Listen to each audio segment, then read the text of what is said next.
Hi everyone, this is me Umar Salim. आज हम देखने वाले हैं कि फ्रांस के अंदर जो एडमिशन है 2025 सितंबर इनटेक के लिए कब तक ओपन रहने वाले हैं। उसके बाद हम डिटेल डॉक्यूमेंट्स की बात करेंगे और उसके बाद एप्लीकेशन प्रोसेस को भी देखेंगे और नेक्स्ट हम जो है इसके टोटल एक्सपेंस को देखेंगे कि आपका एप्लीकेशन प्रोसेस से लेके वीज़ा तक कितना कॉस्ट जो है वो आपकी आ सकती है। अगर आप हमारे चैनल पर न्यू हैं, हमारे चैनल को सब्सक्राइब कर दें फॉर मोर वीडियोज़। जिस तरह आपको पता है कि फ़्रांस के अंदर एडमिशन्स ओपन हो चुके हैं।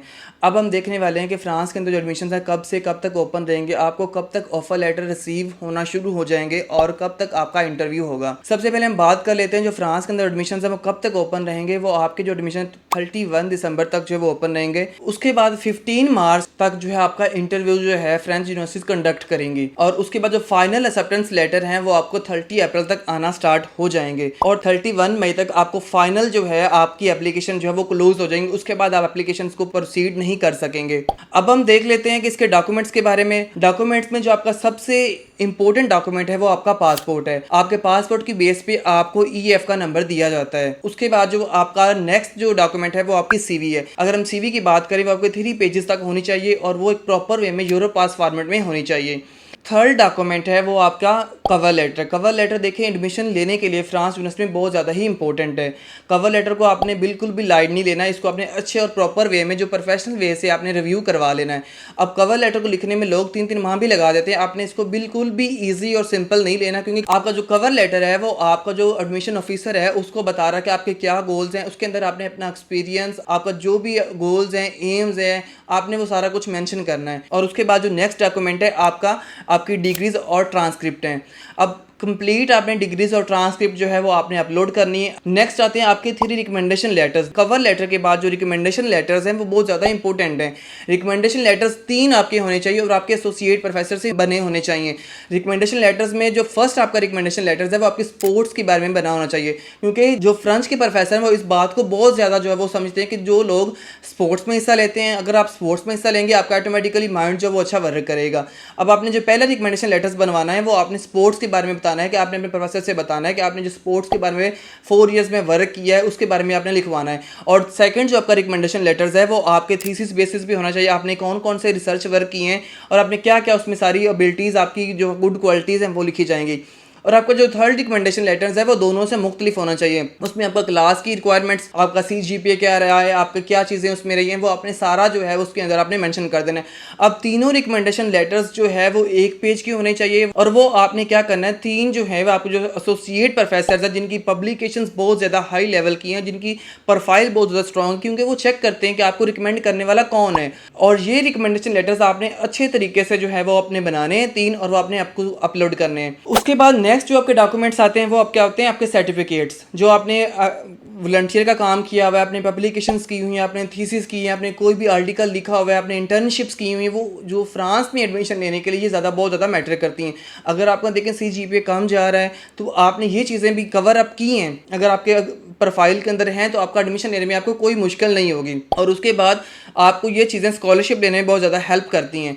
ये चीज़ें अगर आपके पास अभी नहीं है, अभी भी आपके पास टाइम है, आप 2 मंथ के अंदर इसको कवर अप कर सकते हैं। नेक्स्ट जो हमारा प्रोसेस आता है वो एप्लीकेशन प्रोसेस का आता है। अब हम बात कर लेते हैं एप्लीकेशन प्रोसेस जो है 2025 सितंबर इनटेक में कैसा होगा।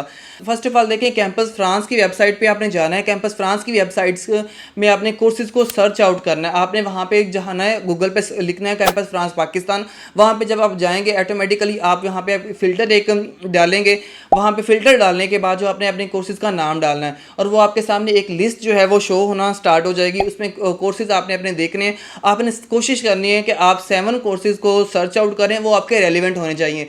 जब आप ये कोर्सेज को सर्च आउट कर लेंगे फिर आपने एक EEF अकाउंट है एडुल फ्रांस के नाम से, उस पर आपने जाना है। उस पर अपना अकाउंट वगैरह अपनी प्रोफाइल को क्रिएट करना है, अपनी CVs, अपनी पब्लिकेशंस को आपने सब कुछ ऐड कर लेना है। उसको ऐड करने के बाद फिर आपकी बारी आएगी आपके कोर्सेज़ की। आपने कोर्सेज़ अपने 7 के 7 डालने जो आपने सेलेक्ट किए होंगे। आपने बेशक ज़्यादा कोर्सेज सेलेक्ट कर सकते हैं। आपने कैंपस फ्रांस से आपने देखें कोर्स ज़्यादा मूव ऑन किए हैं, 10 से 12 किए हैं, तो अब आपने क्या करना है, आपने 7 कोर्सेज जो हैं वो चूज़ करने, क्योंकि जो EF की जो है जो लिमिट है वो 7 कोर्सेज तक है, उससे ज़्यादा आप कोर्सेज सेलेक्ट नहीं कर सकते।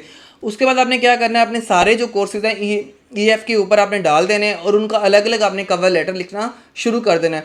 कवर लेटर लिखने के बाद आपने उनको 7 कोर्सेज को सिलेक्ट करने के बाद कवर लेटर लिखने के बाद आपने इसको सबमिट कर देना है। सबमिट करने के बाद आपको फिर फ़ी पे करनी है। फ़ी 30K फ़ी होगी, वो आपको बैंक अकाउंट की तरफ से जो है कैंपस फ्रांस की तरफ से एक मेल आएगी कि आप इस बैंक अकाउंट में उसको ट्रांसफ़र करें। उसको ट्रांसफ़र करने के बाद जो है वो आपको एक फ़ाइनल जो है आपको फ़ाइनल एक्सेप्टेंस आना जो है वो 15 मार्च के अंदर या 13 अप्रैल के अंदर आपको स्टार्ट हो जाएंगे। और उसके बाद आपने AG ऑफिस फॉर अपॉइंटमेंट के लिए जाना है। अपॉइंटमेंट के बाद आपने अपने वीज़ा डॉक्यूमेंट्स को एम्बेसी में सबमिट कर देना है। उसके बाद जो नेक्स्ट स्टेप है वो आपका सेकंड स्टेप है, जो इसका एप्लीकेशन को अप्लाई करने का प्रोसेस नंबर 2 है, वो है डायरेक्ट एप्लीकेशन का। देखें कुछ ऐसे यूनिवर्सिटीज़ है फ्रेंच की जो कि EF के साथ कनेक्टेड नहीं है, वो डायरेक्ट अपनी एप्लीकेशंस को एक्सेप्ट करती हैं। उसमें जो पहले नंबर पे आती है वो पैरासाइक्ले आती है। उसमें आपने अलग अप्लाई करना है, 7 कोर्सेज में आपको रेंज दी जाती है। उसके बाद आपको यूनिवर्सिटी ऑफ स्ट्रासबर्ग भी मिल सकती है और उसके बाद 2-3 और यूनिवर्सिटीज़ जो हैं वो अपने डिस्क्रिप्शन में डाल देंगे जो कि डायरेक्ट एप्लीकेशन को एक्सेप्ट करती हैं। आप चेक कर लीजिएगा। उसका भी फिर वो सेम प्रोसेस होगा। आपने EF के ऊपर जो है अपना अकाउंट रजिस्टर करेंगे और उसके बाद अपना फाइनल एक्सेप्टेंस लेटर वगैरह जो है डालेंगे। अगर आपको डायरेक्ट ऑफर लेटर मिल गया फिर भी आपने EF के थ्रू ही वो सारा प्रोसेस करना होता है। और अब हम बात करते हैं टोटल एक्सपेंस की कि आपका टोटल एक्सपेंस जो है फ्रांस का 2025 सितंबर इनटेक में कितना आने वाला है। बहुत सारे स्टूडेंट्स को जो है एक्सपेंस का होता है, एक्सपेंस की परेशानी होती है कि एक्सपेंस हमारा कितना आएगा, तो आज हम वो डिस्कस करने वाले हैं। फर्स्ट ऑफ ऑल आपको डॉक्यूमेंट अटेस्टेशन की आएगी, आपकी कॉस्ट वो 30K तक आपको आ सकती है। उसके बाद कैंपस फ्रांस की आपको कॉस्ट जो है 30K देखने को मिलेगी। AGI आप जब ऑफिस जाएंगे उसकी फ़ी पे करनी होगी, उसके बाद वो 2K तक हो सकती है। उसके बाद आपको एक सर्टिफिकेट जो है यहाँ पे ट्रांसलेट करवाना होता है, बर्थ सर्टिफिकेट, उसकी जो फ़ी है वो 6K है, वो आपने पे करनी होती है। और इसके बाद जो है आपने अपने सारे डॉक्यूमेंट्स जो हैं आपके रेडी हो जाएंगे और ये आपकी टोटल हो जाएगी कॉस्ट। अब ये टोटल कॉस्ट आपकी डिपेंड करती है किस यूनिवर्सिटी में आपका एडमिशन हो रहा है। अब कुछ स्टूडेंट्स जो हैं वो 243 वाली यूनिवर्सिटी को ज़्यादा टारगेट करते हैं, वो 70K तक बनती है और 1 ईयर तक वो फ़ी होती है। एंड पे आती है आपकी टिकट की फ़ी। टिकट की जो आपकी फ़ी है वो डिपेंड करती है आप किस सिटी के अंदर मूव ऑन कर रहे हैं। अगर आप किसी अच्छे सिटी में नहीं जा रहे या कुछ स्मॉल सिटी के अंदर जा रहे हैं तो उसकी जो आपको कॉस्ट आ सकती है 150 तक आ सकती है, 130 तक आ सकती है। अगर आप पैरासाइक्ले या PSL जैसे बड़े सिटी के अंदर जाना चाह रहे हैं तो आपकी वो कॉस्ट 2 लाख तक 180 तक हो सकती है। अब टोटल कॉस्ट जो मिला के पाकिस्तान से वो जो बन रही है वो 2 से 4 लाख तक जो है वो बन रही है विदाउट बैंक स्टेटमेंट।